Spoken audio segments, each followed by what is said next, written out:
In this video, we shall be looking at program planning. My name is Dr. Kibet from the Center for Open Distance and E-Learning, Bachakos University. What is planning? Planning is the process by which managers establish goals and define the methods by which these goals are to be attained. Planning can also be said to be deciding what to be done, how to be done, and when to be done. In the following section, we shall be looking at the importance of planning. Planning is important because of the following reasons. 1, to achieve success. It provides the direction for success and helps you to know the direction for success.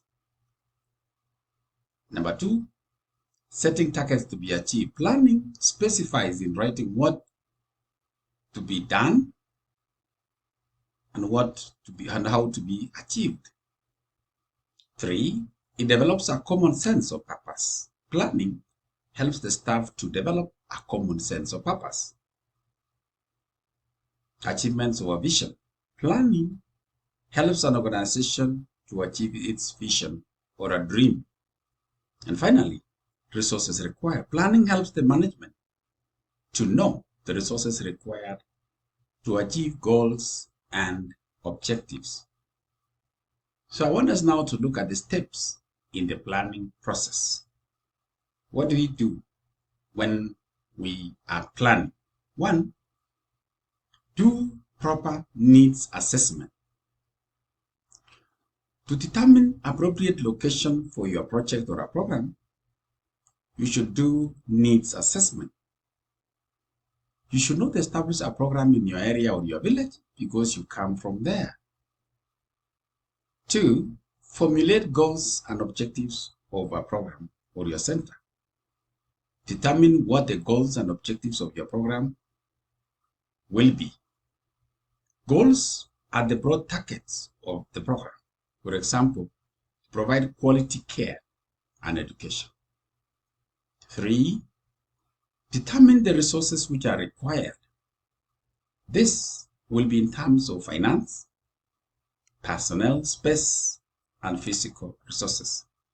You'll also need to list what is available and not available and the resources required by each activity.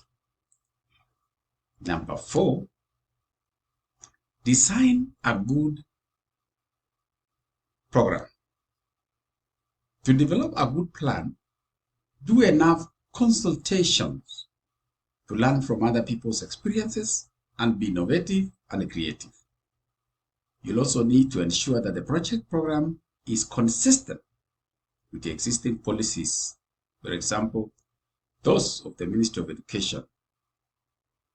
5, implement the plan. The program should be implemented according to the plan.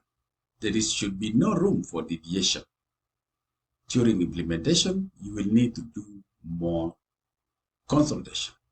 And finally, after all things have been done, it's time to evaluate the program. Check up on every step as the plan is being implemented.